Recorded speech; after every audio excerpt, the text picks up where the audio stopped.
नमस्ते भाइयों, क्या हाल चाल है आप सबके और आप सबको गुड मॉर्निंग। सुप्रीम कोर्ट में एक केस चल रहा है। 28 तारीख की हियरिंग है और ये ऑल इंडिया जुडिशरी की बात कही गई है। फ्यूचर में एक्सपीरियंस ऐड हो सकता है ऑल इंडिया जुडिशरी। मैं राजस्थान से हूं तो मैं एक तरीके से राजस्थान को कवर करूंगा। बाकी किसी भी स्टेट में, बहुत स्टेटों में तो एक्सपीरियंस कर दिया है। एमपी में बहुत सारी चीज़ें हुई हैं। एमपी में स्टे भी लग गया है वैकेंसी का। अगर आपको पता नहीं है, जो पहली वाली वैकेंसी आई थी उसका प्रोसेस कंप्लीट नहीं हुआ, उस पर स्टे भी लग गया। मैंने वीडियो बनाया था, एमपी हाईकोर्ट ने लगाया।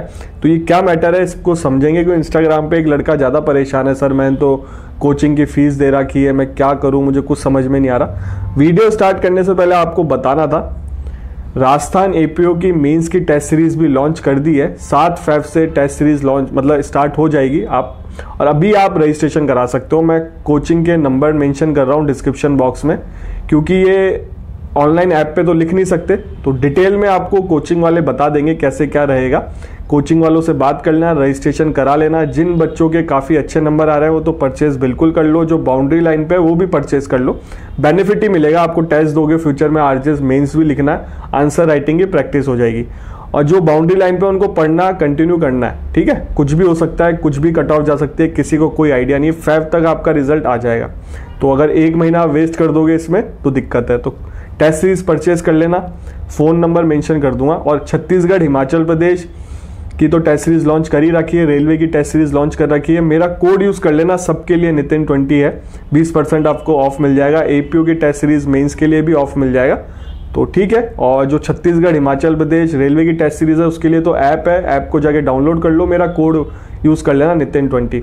और छत्तीसगढ़ के फॉर्म रीओपन हो गए हैं। अगर आपने फॉर्म फिल नहीं किया तो फॉर्म फिल कर दो। रजिस्ट्रेशन हटा दिया, उसमें फ्रेशर अप्लाई कर सकता है। रेलवे में वेलफेयर इंस्पेक्टर में फ्रेशर अप्लाई कर सकता है, तो आप उसके भी फॉर्म फिल कर दो। चीफ लॉ असिस्टेंट में 3 साल का एक्सपीरियंस है, पब्लिक प्रोसिक्यूटर में 5 साल का एक्सपीरियंस है, ठीक है। अब बात करते हैं इस चीज़ की। सबसे पहले फोटो देखो। सुप्रीम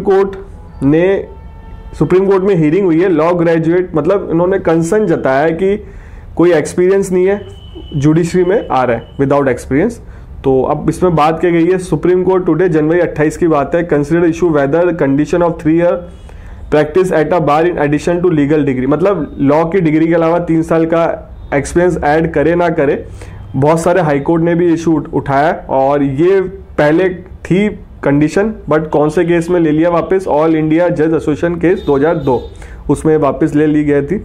और इन्होंने ये भी बोला है जो पहले ट्रेनिंग होती है वो सफिशिएंट नहीं है। ये सारी चीज़ें इसमें लिखी हुई है, मैं पढ़ूंगा तो वीडियो ज़्यादा बड़ा हो जाएगा, ठीक है। तो बाकी और इसमें काम का है नहीं। अब बच्चे ले रहे हैं टेंशन कि 3 साल का एक्सपीरियंस आरजेएस में भी हो जाएगा क्या। गुजरात की वैकेंसी तो आ गई है, गुजरात के फॉर्म स्टार्ट हो जाएंगे। 1-2 तारीख मैंने वीडियो बनाया, आप देख लो जाके, डिटेल नोटिफिकेशन आएगा उसका वीडियो डाल दूंगा। चैनल से बने रहना, चैनल को सब्सक्राइब रखना, ठीक है। और दिल्ली की वैकेंसी आने वाली है, बहुत सारी वैकेंसी आने वाली है। देखो सबसे पहले बात समझो कि जुडिशरी एग्जाम कौन लेता है। जुडिशरी एग्जाम स्टेट लेवल में एग्जाम होता है, गवर्नमेंट का मतलब स्टेट लेवल का एग्जाम है। कई स्टेट में हाईकोर्ट पेपर कंडक्ट कराते हैं, कई स्टेट में पब्लिक सर्विस कमीशन कंडक्ट कराते हैं पेपर। जैसे राजस्थान में राजस्थान हाईकोर्ट पेपर कंडक्ट कराता है, तो सारे रूल राजस्थान हाईकोर्ट बनाएंगे, ठीक है। जैसे यूपी में यूनियन पब्लिक मतलब उनकी यूपी पब्लिक सर्विस कमीशन है, वहाँ से पेपर होता है। और बहुत सारी स्टेट है, दोनों मिलके पेपर कराता है। तो ये सारी चीज़ें हैं। तो राजस्थान में अगर कोई रूल चेंज होगा तो हाईकोर्ट चेंज करेगा। हाईकोर्ट कैसे चेंज करेगा, फुल जज की बेंच की मीटिंग होगी, उसमें ये मैटर रखा जाएगा, तो तब सारी चीज़ें होंगी। अभी ऐसा कुछ चल नहीं रहा। अब बात आती है सुप्रीम कोर्ट में केस चल रहा है। देखो सुप्रीम कोर्ट ने अगर कोई गाइडलाइन बना दी, फॉर एग्जांपल सुप्रीम कोर्ट ने कह दिया कि 3 ईयर प्रैक्टिस जरूरी है, तो फिर सारे ऑल ओवर इंडिया करना पड़ेगा। फिर सुप्रीम कोर्ट के गाइडलाइन को तो फॉलो करना ही पड़ेगा। बट मुझे ऐसा लगता है होगा नहीं। अभी एक केस गया है तो इस पर देखो ऑनरेबल जजेस होते हैं और सारी चीज़ देखते हैं। स्टूडेंट को भी देखेंगे, जो अथॉरिटी है वो डिमांड कर रही है उस चीज़ को भी देखेंगे, बीच का रास्ता निकालता है। तो मेरे हिसाब से तो नहीं होना चाहिए। काफ़ी बच्चे फिर डीमोटिवेट हो जाएंगे। 5 साल का कोर्स है 5 ईयर लॉ। जो 3 ईयर लॉ करते हैं पहले ग्रेजुएशन करते हैं, फिर 3 साल देते हैं, 6 साल लगता है, उसके बाद 3 साल और, तो बहुत लंबा टाइम पीरियड हो जाएगा। तो बच्चे फिर इसके मतलब कंपटीशन भी बहुत कम हो जाएगा, बच्चे फिर प्रैक्टिस ही करने लग जाएंगे। तो मेरे हिसाब से करना नहीं चाहिए। बाकी जो ऑनरेबल जजेस करेंगे उनके आगे तो अपन क्या ही बोल सकते हैं, पर मेरे को ऐसा लगता है नहीं होगा। तो आप तो पढ़ाई स्टार्ट रखो, कोचिंग जो करिए काम ही आता है। पढ़ाई में जो भी इन्वेस्ट कर रहे हो आपको फ्यूचर में कहीं ना कहीं काम आएगा, कुछ भी वेस्ट नहीं होता है। एक लड़का बोल रहा है सर मैंने तो कोचिंग में इतना पैसा लगा दिया, ये वो अब क्या होगा, तो मैं उसको ये बोलूँगा पढ़ाई रखो। मैं हर किसी को बोलता हूँ पढ़ाई चालू रखो। चाहे मैं एपीओ के नंबर बता रहे हैं ना, काफ़ी बच्चे मुझे इंस्टाग्राम पे मैसेज कर रहे हैं सर हमारे 69 है, 67 है, 70 है, 71 है। जनरल वाले जो ओबीसी कैटेगरी हैं उनके अलग कट ऑफ जाएगी, सबके अलग जाएगी। जो मैं बाउंड्री लाइन पे उनको यही बोल रहा हूँ पढ़ाई कंटिन्यू रखो, क्योंकि रिजल्ट फैब के एंड तक भी आ सकता है। क्या होता है कब आए रिजल्ट, आप रिजल्ट का वेट करोगे तो फिर आपके काफ़ी टाइम निकल जाएगा, फिर पढ़ने में दिक्कत होगी। और पढ़ाई करोगे तो फ्यूचर में काम ही आएगा। जैसे एक्साइज एक्ट तो शायद उसमें एडीजे एग्जाम में भी आता है, तो बहुत अगर सीनियर होंगे 32-33 के हो गए होंगे लोग, तो फ्यूचर में एडीजे एग्जाम तो दोगे, एपीओ बन जाओगे तो भी आपको एडीजे एग्जाम देना है। तो पढ़ाई कंटिन्यू रखो। और मेंस का सिलेबस लेंथी है प्री के मुकाबले, इस चीज़ का ध्यान रखना। प्री में बहुत सारी चीज़ें हटा रखी थी, मेंस में सब कुछ इंक्लूड कर रखा है हर एक्ट का। तो मेंस का सिलेबस अलग है, प्री का सिलेबस अलग है राजस्थान एपीओ का, एक बार जरूर पढ़ लेना। लॉ वही है बट चैप्टर ऐड कर रखे हैं एक्स्ट्रा, तो इस चीज़ का भी ध्यान रखना। अगर बच्चों को पता नहीं, आरपीएससी की साइट पर जाके आप सिलेबस डाउनलोड कर सकते हो। तो पढ़ाई कंटिन्यू रखो, रिजल्ट जो भी आएगा फिर ठीक है। बाकी अगर रिजल्ट पॉजिटिव आता है तो आपको एपीओ मेंस देना है, नेगेटिव आता है तो आरजेएस आ रही है, आरजेएस पे फोकस करो। अब बहुत सारे बच्चे पूछ रहे हैं सर आरजेएस इस साल हो जाएगी क्या। अब देखो आरजेएस मैं कैसे बता दूं, जब ऑनरेबल हाईकोर्ट ने डिसाइड नहीं कर रखा अभी, क्योंकि अभी मतलब डिस्ट्रिक्ट जज का मेंस करवाना है, ट्रेनिंग करवानी है, और भी वैकेंसी निकाल दी है स्टेनोग्राफर की, उसका पेपर होगा, उसके बाद कुछ पता चलेगा तब बताएंगे। मैंने बोल रखा है पता करने को, जैसे भी कोई इन्फॉर्मेशन मिल जाएगी, 2 जगह मैंने बोल रखा है, कहीं से भी इन्फॉर्मेशन आएगी मैं आपको अपडेट कर दूंगा। कल मैं हाईकोर्ट भी गया था तो बहुत सारी चीज़ें थी, ऑनरेबल हाईकोर्ट मैं गया था राजस्थान हाईकोर्ट में, तो पता हम वकील पता भी चल जाती है। तो अभी कुछ चल नहीं रहा, तो मेरा कमेंट करना सही नहीं रहेगा। आरजेएस की वैकेंसी नोटिफाई हो जाएंगी, जनवरी जाने वाला है। आपकी बात सही है, जनवरी में हो जानी चाहिए थी नोटिफाई। मैंने उस वीडियो में कहा था जनवरी में नहीं होगी तो फेब में हो जाएगी, 2 चीज़ मैंने बोली थी।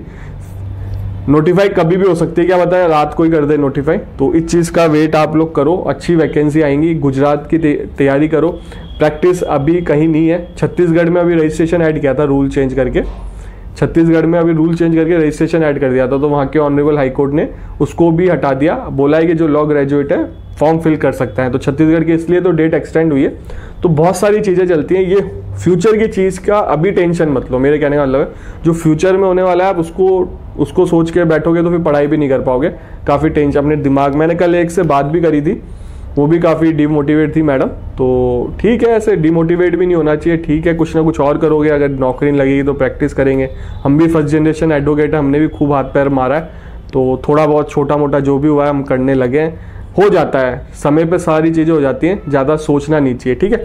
चैनल पे पहली बार आए हो तो चैनल को सब्सक्राइब कर लो। इस चैनल पे लॉ से रिलेटेड ही वीडियो आता है। लॉ की वैकेंसी कहीं पे भी लिख ले, सिविल जज की वैकेंसी कहीं पे भी लिख ले, आपको टाइमली अपडेट देता हूँ मैं। अपकमिंग वैकेंसी हो चाहे आईबीपीएस में भी वैकेंसी आने वाली है, कैलेंडर जारी कर दिया, कब होगा एग्जाम मैंने बता दिया। आईबीपीएस लॉ ऑफिसर की तैयारी करना चाहते हो कर लो, उसमें लॉ ग्रेजुएट अप्लाई कर सकते हैं, रजिस्ट्रेशन मांगते हैं, उसमें भी 5 से 6 महीने में तैयारी हो सकती है, ठीक है। उसको भी फोकस करो, उसमें भी दिमाग लगाओ, काफ़ी अच्छी जॉब है। लोग सब जुडिशरी में अदर चीज़ों को भी फोकस करो तो काफ़ी अच्छा रहेगा।